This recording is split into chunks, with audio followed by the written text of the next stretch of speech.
Did, because I am a woman. Oh, Yeah, she, her. take a moment on that. Like, how does that feel, publicly saying in front of cameras that you are a woman? To even say it to some of the closest friends, it would make me like my hands shake to say it. I would get so nervous. But now I can say I'm a woman. I'm happy to say I'm a woman. It's something that's honestly so freeing. And I think that is part of what the HRT did for me, was being able to accept myself and being able to look in the mirror and say, yes, you are a woman. Brothers and sisters, first of all, I don't know what HRT is, and how does that make you feel to tell everybody else that you are a woman?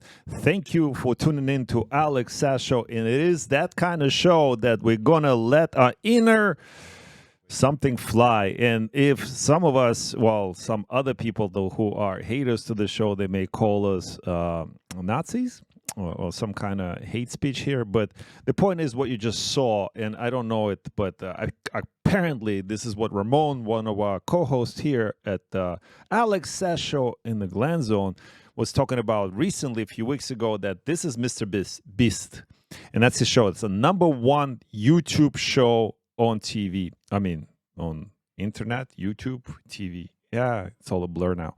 It's all blending in, all this kind of information.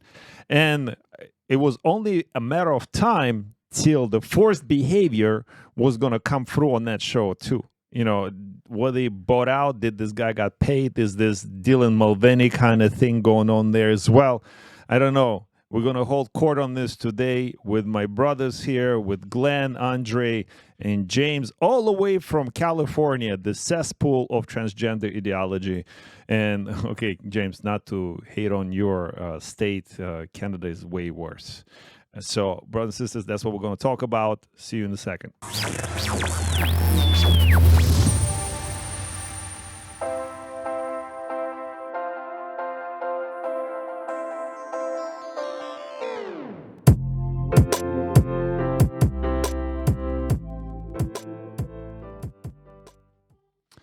Welcome, man.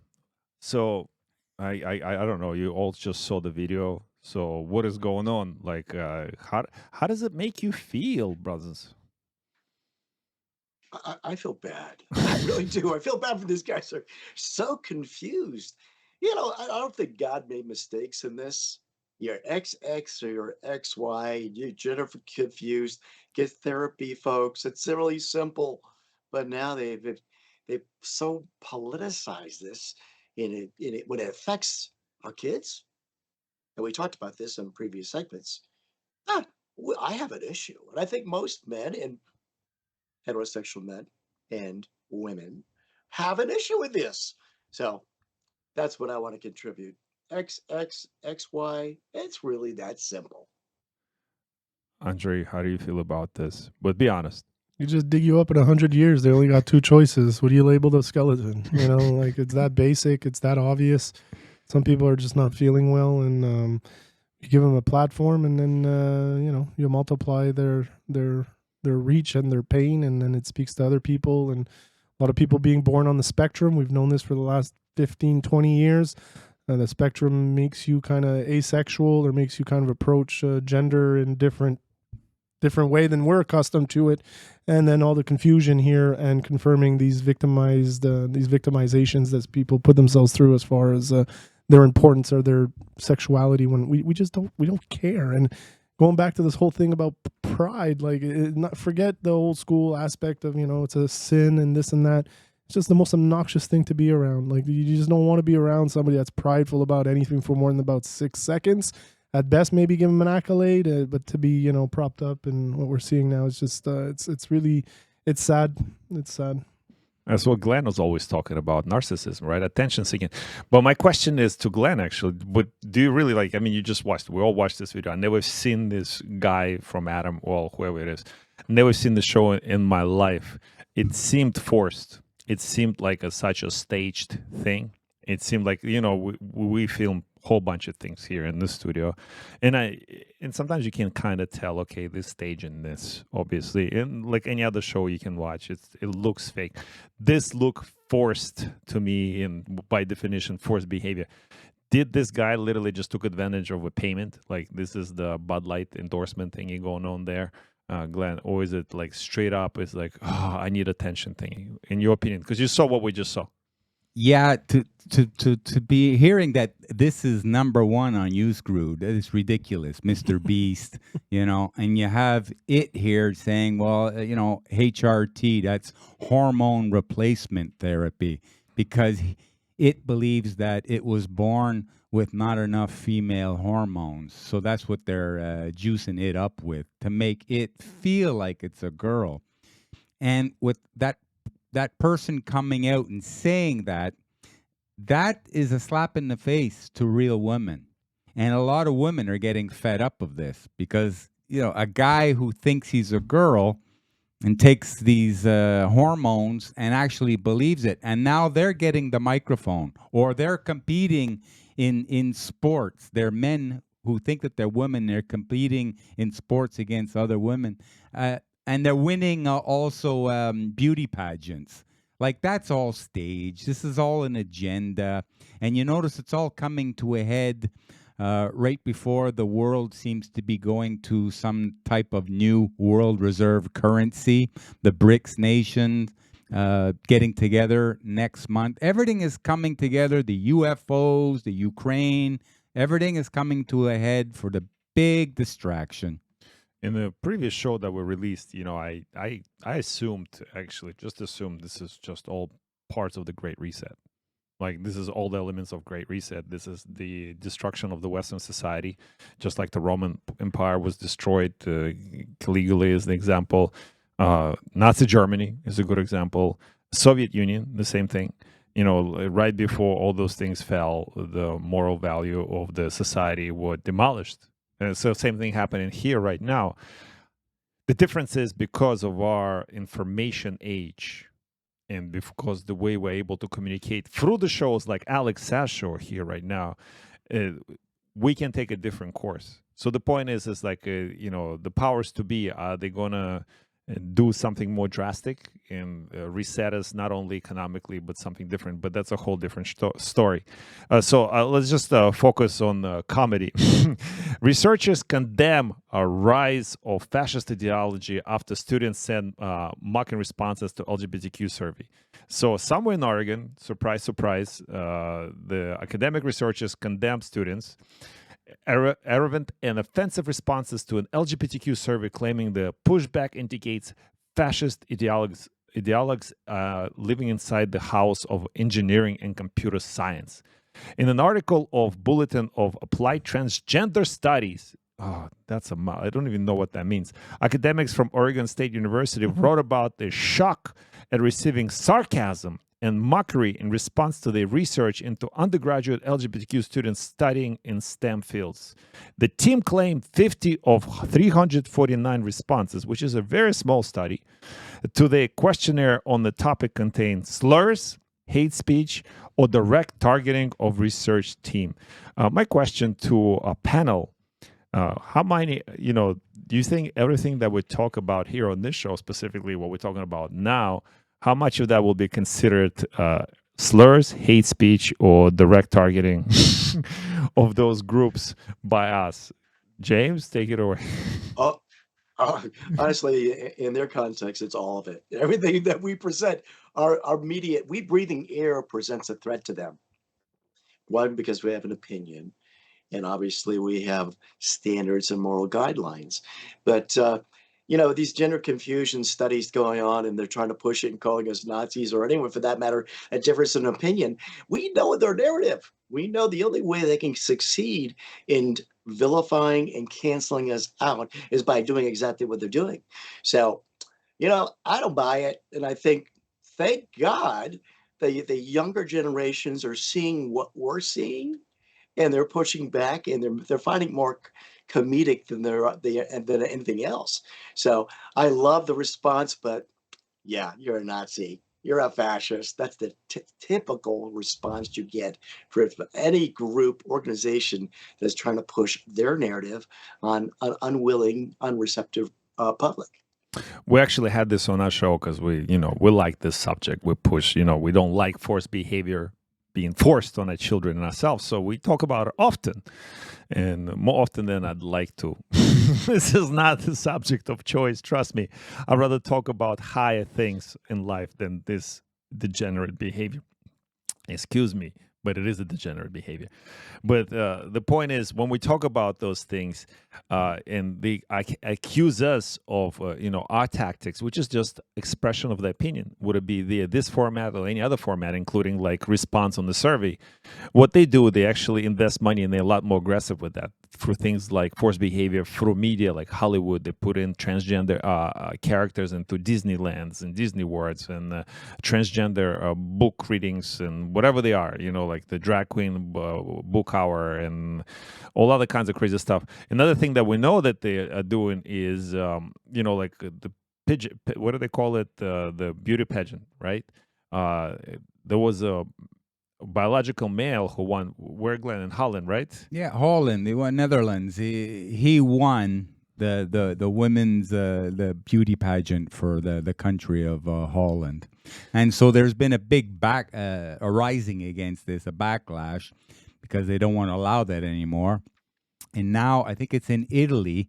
You had 100 women who are going to be entering in what is it, 100 women against the men or something? Oh, no, it's over 100 trans men.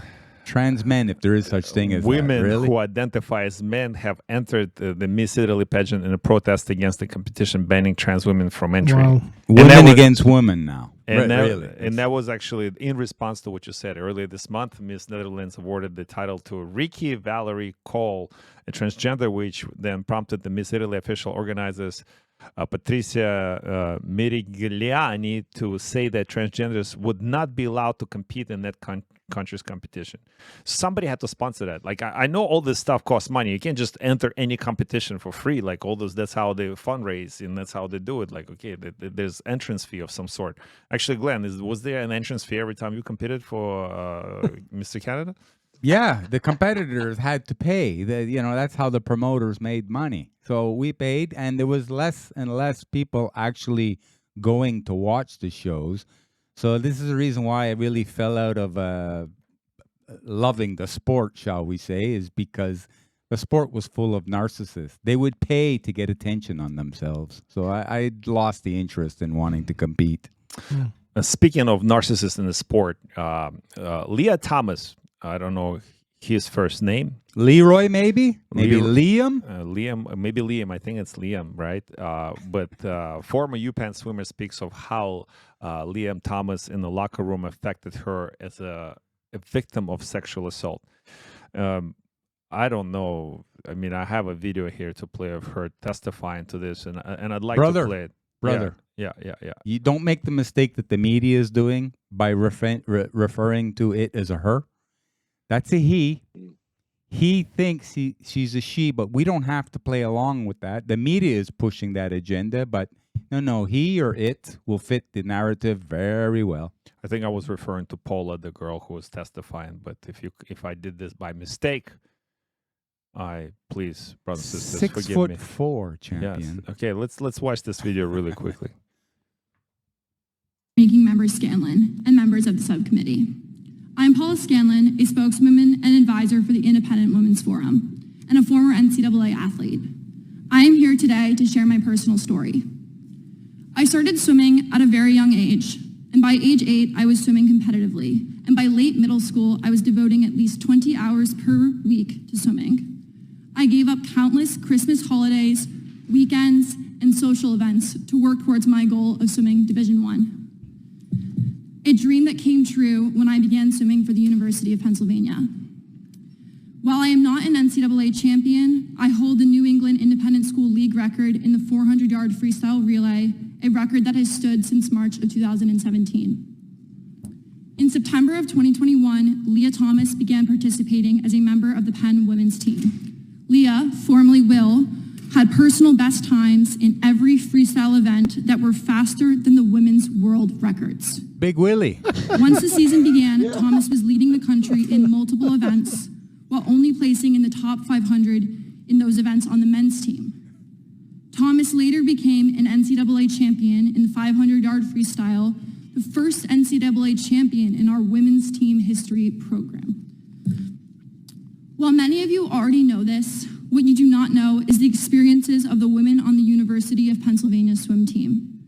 My teammates and I were forced to undress in the presence of Lia, a 6'4" tall biological male, fully intact with male genitalia, 18 times per week. Some girls opted to change in bathroom stalls, and others used the family bathroom to avoid this. When we tried to voice our concerns to the athletic department, I'm going to interrupt, right? So here we have a University of Montreal. UQAM. I go there for Aikido. That's where my club is right now. And a few months ago, it was the first time we were back there. We were somewhere else. And I walked into there's few rooms that we're practicing. And on the floor, it was my first time on this floor. And I'm like, where's the locker room? It's like, oh, just around the corner. And it's the pool locker room. This is where people change for the pool. That was a unisex pool locker room, meaning men, women, and children all at the same time. They had cabins if you wanted to have like a privacy of sort, but most people just changed in front of each other. And I only read about this stuff in the books. That was a surprise to me actually experience it myself. So I can feel the pain, but to me it was not a big deal because I identify as an 8-year-old Asian girl. So it's like, it's not a big deal to me. I ain't got none to hide. But I understand her position. She identifies herself as a young woman, and she goes in there fully realizing that that is a sexual assault in some way. I mean, let's just watch the rest of this. we were told that Lia's swimming and being in our locker room was a non-negotiable, and we were offered psychological services to attempt to re-educate us to become comfortable with the idea of undressing in front of a male. To sum up the university's response, we, the women, were the problem, not the victims. We were expected to conform, to move over, and shut up. Our feelings didn't matter. The university was gaslighting and fear-mongering women to validate the feelings and identity of a male. As an attempt to voice my concern about the situation we were forced into, revealing the unjust and unfair treatment, I wrote an op-ed for the Daily Pennsylvanian, the student-run newspaper. I approached this from a scientific, statistical perspective where I use my engineering background to discuss how Y chromosomes cannot be changed by any surgical procedure or systemic therapy. This biological fact lends itself. So we know the rest of the story, really, how horrible that is. And the thing that I take away from this is the re-education camp. They send them to re-education. You got the wrong thinking. Those are the documents I want to see. I'd like to see exactly what does that consist of. What is it, purely repetition? Or is it really hypnotization? Or what's the logic that they're using to try to re-educate this young engineer into accepting having a swinging dick in a woman's locker room? I think that would be for comical purposes. I'd like to see what the state has as official literature addressing this. Considering rape culture emanates from campuses and how many of these girls are walking around with sexual trauma, and to have to look up and see that just with somebody smiling, because that's officially on the Lia Thomas's social media what it was into as far as pleasure and kink is knowing that it's taboo, it's not right, and that's why they get off on. So it's very I'd like to see those documents. Can you imagine a man 50 years ago being able to look into a crystal ball and seeing what's going on today? And, this Lia Thomas, where do you get the name Lia from when it's Wild Willie swinging around the changing rooms and, in front of the girls, 6'4", killing records. And we're talking about this in front of Congress and first world problems. It's ridiculous. Yeah, it's only us, only in America, only in North America. Cruel joke. Yeah. Out of it just got out of hand. James, that's how do you feel about that? I see so many things that are wrong with that whole. My hat goes out to the ladies like this, because men need to stand up and protect the women. Call me masculine. That's the role of a man. And I always question, where's the feminists?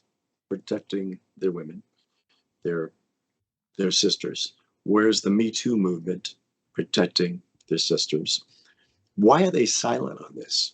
And this forced compliance, I have a big issue with, because when you're talking forced compliance, you're talking about forcing ideologies and them to accept something that's not right in their minds, and they have their opinions, and they should be protected to have those opinions.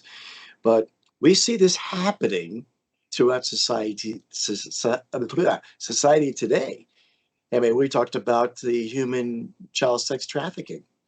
I see it's all connected in some way, in some fashion. Why are they forcing this ideology on us? Hey, go in the bedroom, go, do what you got to do, but don't force these young ladies to go through psychotherapy to accept it. Be reprogrammed. Okay, so we played a video of Hipkins, the new Prime Minister of New Zealand, and the reporter asked him, because they were talking about this lady that came from Australia doing the whole transgender thing, and they kicked her out of the country because she was speaking the truth and making a lot of sense. So at the press conference, one of the reporters say, what is the government's official policy or stance on what is a woman? He couldn't answer. It's like, oh, I wasn't prepared for this question, whatever he said in New Zealand accent. And the point is, like, my question to the panel is, to all of you, and you can answer however you want to say it. And James, that's reiterating what you just said. How can this be? Like, how can this be enforced by people in the position of authority, right? By people that enforcing those rules, like, for example, the University of Pennsylvania administration. How can they? You don't have any consciousness at all? Is everybody in the position of authority compromised to the point, or is it like Yuri Bezmenov said? We've been reprogramming, brainwashed for so long. It's so easy to force behavior because all those people, specifically in institutions, universities, and high learning and educational facilities, they've been reprogrammed since 70s, 60s, or however long they've been doing this for. Is it strictly the reprogramming, or is compromisation, or what's going on, guys? You think it's in Canada? We have state-owned media, the CBC. It's straight up government propaganda. I would submit to government about what you're asking. Exhibit A, their own documentary. Anybody go watch this online. I think it was 2008 or 2006. A documentary from the CBC called The Disappearing Male. This was before we were addressing any of these issues. And what they were talking about in that documentary, again, funded by the CBC for the Canadian public, was explaining the chemical castration that was happening to men, the boys disappearing, the perineum shrinking, meaning the distance between the anus and the testicles getting smaller. Same thing with the women, the anus and the vagina, causing us to be more unisex. This documentary is online. And for me, it's sticking to just the basic science. Like, we saw this coming a long time ago. Whatever they're saying now as far as this is their rights, their individual rights, it's not because something is common that it's normal. And we saw this coming. And they're the ones that even told us about it. If you watch this documentary, it explains we couldn't have foretold then what was coming up. So it's just the irony of seeing this today and being like, we had a scientific chemical explanation of what was happening. Back then it was BPAs, the environment, atrazines, hormones that were swimming in a toxic soup. It was explaining at that time, already predicting the lack of testosterone in men now. Men that are 60-year-old now have more testosterone than the average 20-year-old man today, which has never been seen before. So I'd present that to the state to justify to the state as to like how you cannot enforce this unless you want to address what you said, over 15 years ago that this was coming up, and address it as an environmental issue initially. And now it should just be a societal issue, but not in the way that we're rewarding it and giving it a front page every day. That girl or a man sitting to the right of the girl, to the left and to the right on our screen giving the testimony, I think her name is Chloe, and she also hit the circuit giving her testimony as far as how she was pressured into transitioning. And her story, if anybody gets a chance, just write Chloe Transgender and go look at her testimonies that she given in different podcasts of how it happened to her and how she would like to reverse it now, and how it's impossible and what she has to go through, and that nobody's interested in. They're shunning her. They're treating her as if she's one of us right now, and like we're against it. It's like she actually went through the whole process, and explains how she was taken advantage of first by the school, then by the doctors, and how her parents were just not even in the picture. So, and we covered stories like this here on the show. We actually played this numerous examples of this, where the person with some issues, mental issues, goes in to see a doctor, and within 17 minutes they offered a transgender surgery. Unacceptable. Instantly. Well, brothers, there's this story. It's not funny actually, but trans lawmaker charged with child porn offense. If you guys see the picture, this is her, according to to it. It's Stacey Marie Lawton, 39, of Nashua, New Hampshire, was charged with 1 count of sexual exploitation of children and aiding and abetting. Lawton will appear in the federal court in Boston at a later date. We covered that actually before. And is anything about this person that screams, this is a woman, other than this is mental sickness? Can we see what she looks like? Yeah, of course I can show you. I didn't do that. This is terrible on me. This is what she looks like. Wow. Without the makeup on, she's pretty scary. So run, run fast. So if this thing comes to you at the bar, this is what you like. Oh, this is no matter how drunk you are, you will never mistaken this for anything, right? How about these men that know they're about to go do a 30-40 year bid, and they're opting? One of the things as a man, as far as reasons not to get locked up, is because you will lack intimacy with the feminine. So some of these guys that are going into a transition so they could go be housed with women for the next 30, 40 years. And this is actually tangibly happening. And forget the actual rapes and abuses that are going on at the hands of transition men that are lodged with women. I don't know. I saw a couple of those stories of those guys starting that process just so he could just, at least be surrounded by women for the next 30, 40 years.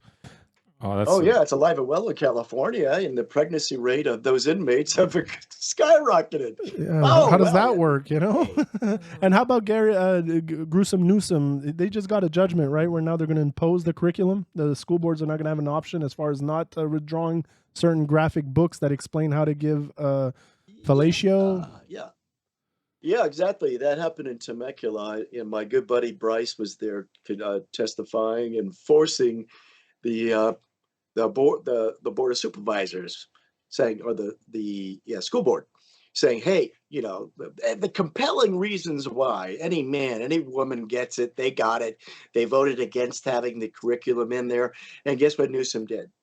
Double down, saying, we're going to remove that authority, that autonomy that you have in your individual school districts, and we're going to take that over because we know better than you. And you know better, supposedly, than the students.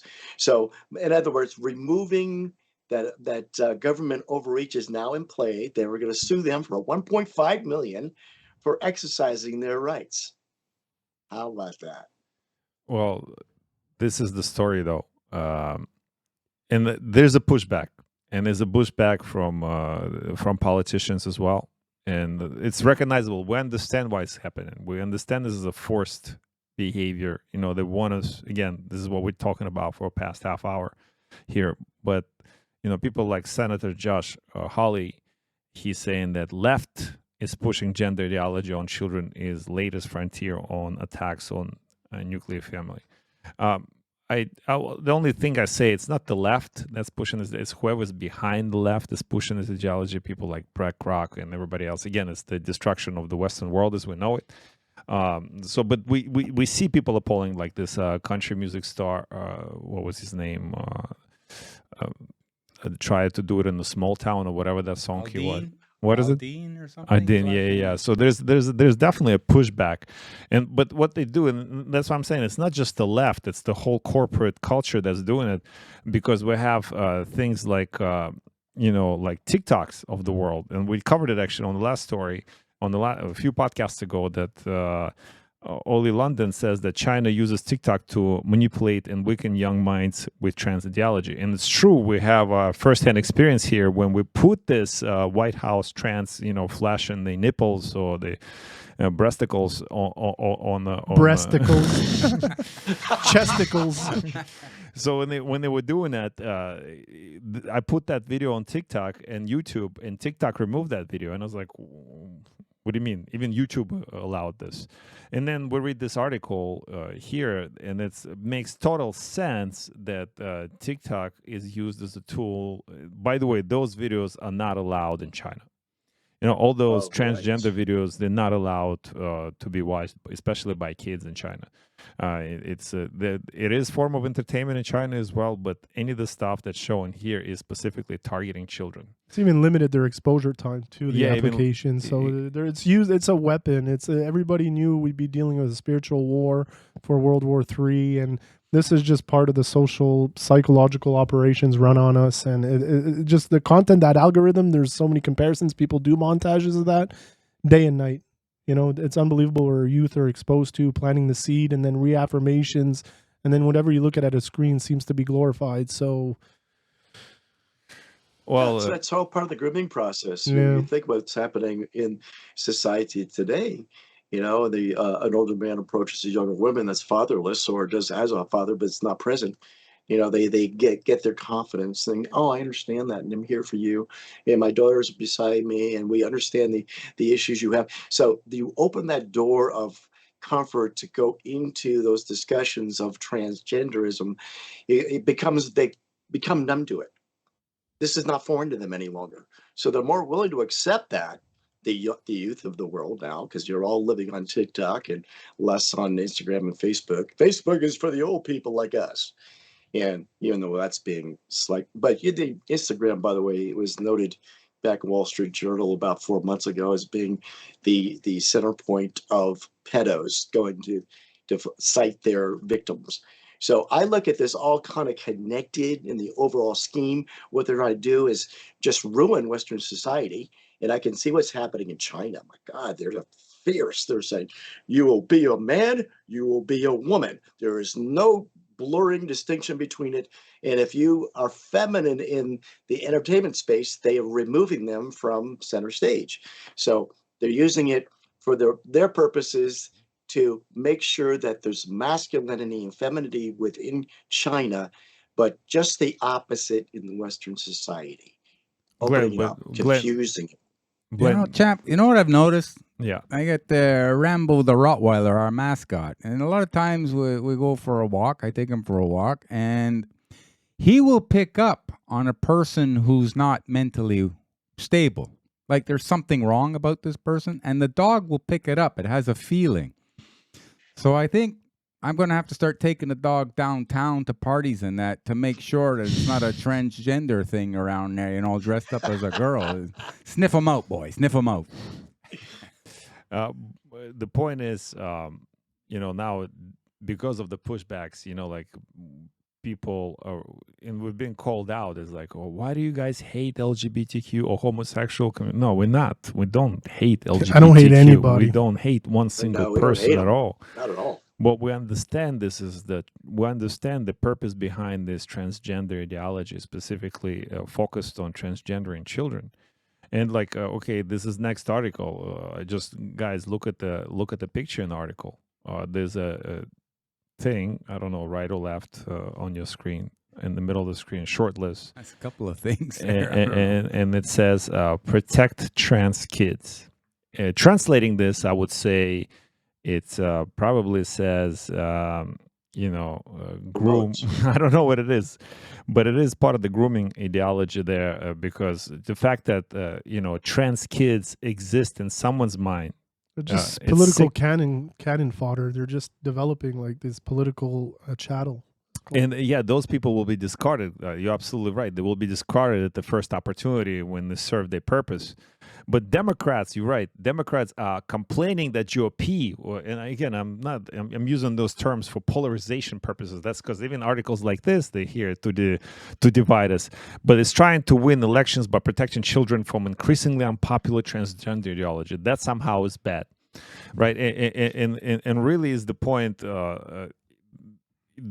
The articles like this, even like we last week or 2 weeks ago, we started to see here in Canada, and even Justin Trudeau commented on Muslims against the transgender ideology, right? So there you see the pushback. You know, Muslims good, when you need them. Did you see him talking with that conversation Yes. consisted of when he's talking to the Muslim man that his mind got poisoned by the alt-right? Yes, yes. And the reaction of the Muslim man, and he's still grinning like he settled it. And it was just they're so disconnected. I can only imagine what this guy must have turned around talking to his boys about, like, what the fuck just happened?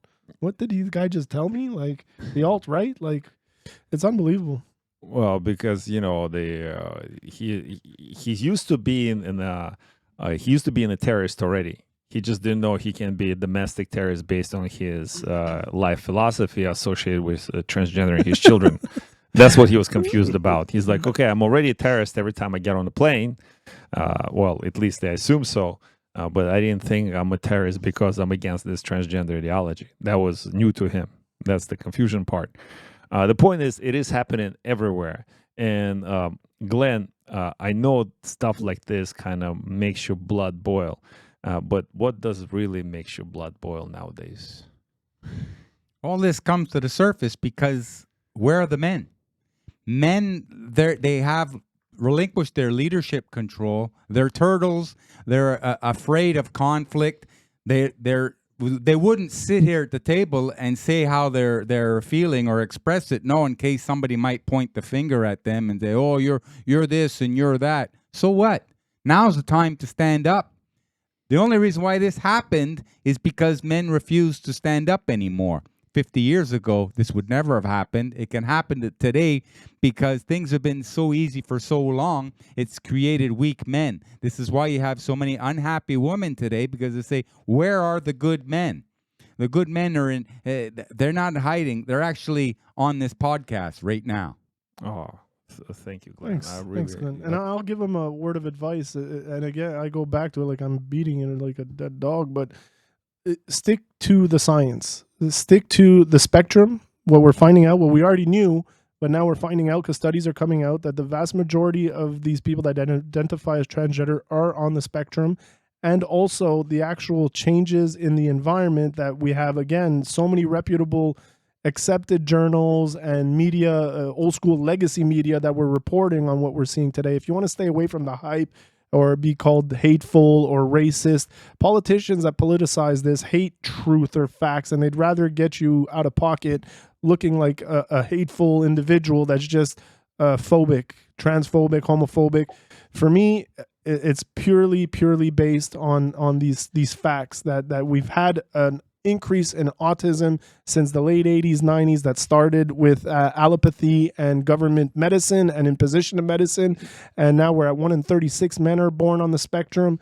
And so just address that. And I doubt, I think this is where the conversations need to go at some point, especially because us in Canada, it's a social cost. All this stuff is a social cost, and we're swimming in inflation.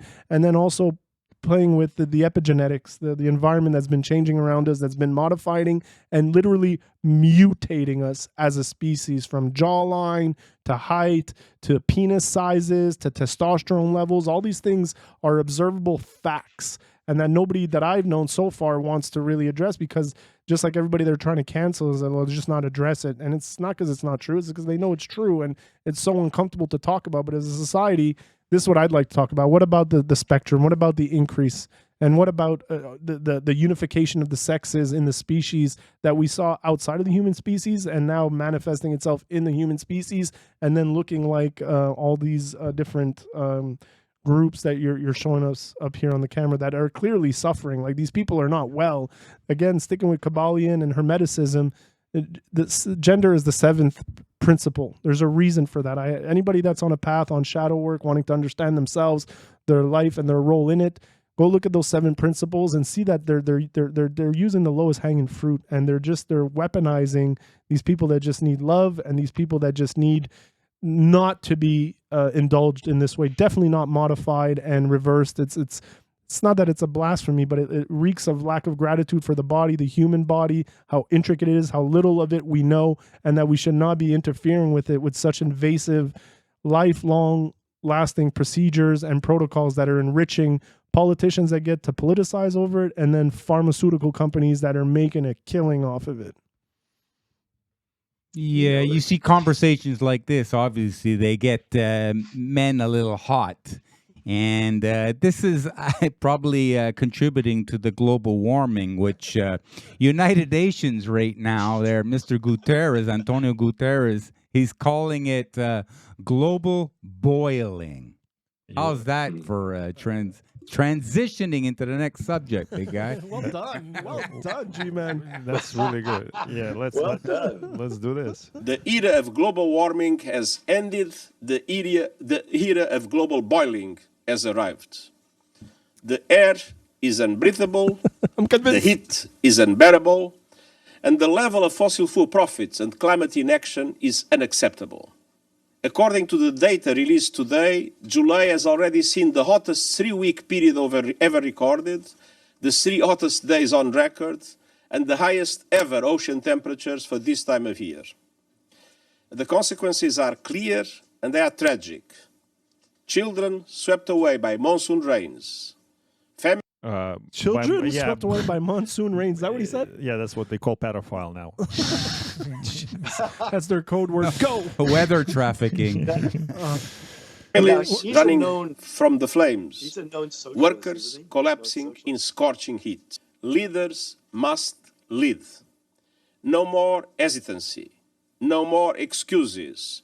No more waiting for the others to move first. There is simply no more time for that.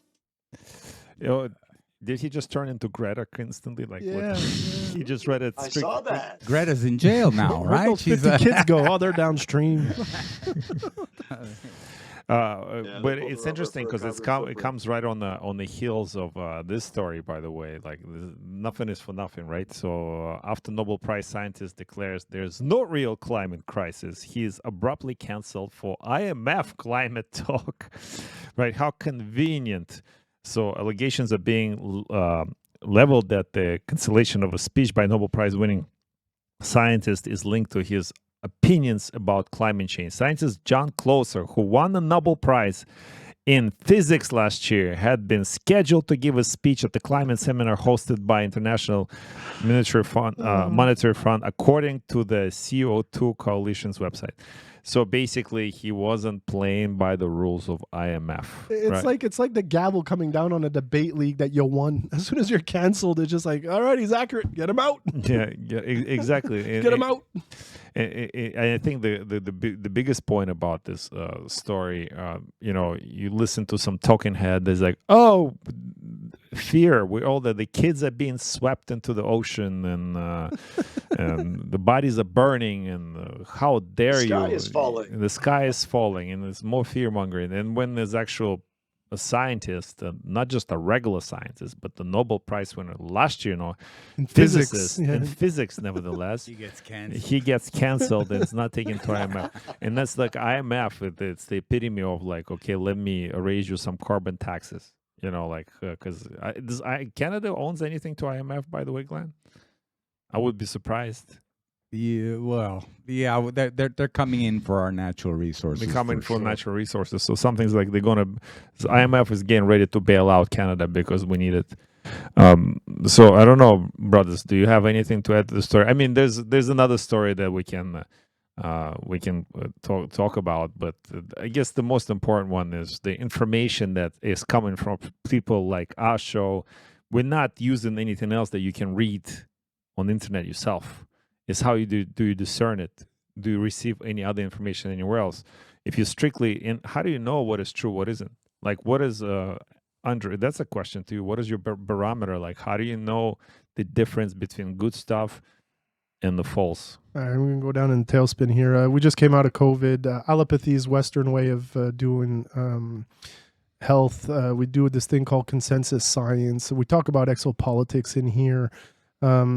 These matter-of-fact scientists, this consensus science, with our 5 senses, we could only break down less than 1% of the electromagnetic spectrum that's around us, the reality around us. So regardless of their science or what they're claiming to be science, their observable facts, we could only break down less than 1% of it. And that's with all 5 senses. So this is why the 6th sense comes into play. Intuition comes into play. And even with exopolitics, because we're so limited in what we could perceive around us, that obviously they got to be bad, or we just don't understand it. It's just like we don't know what junk DNA is. Let's just call it junk DNA. Or these aliens have to be hostile because they're doing this woo-woo magic. These interdimensional, beings or extraterrestrial beings or from outer space, going with the flat Earth or firmament, whatever it is that you believe. And I think that's the ability. As far as discernment is interesting, because you guys run with that, and I really much appreciate that.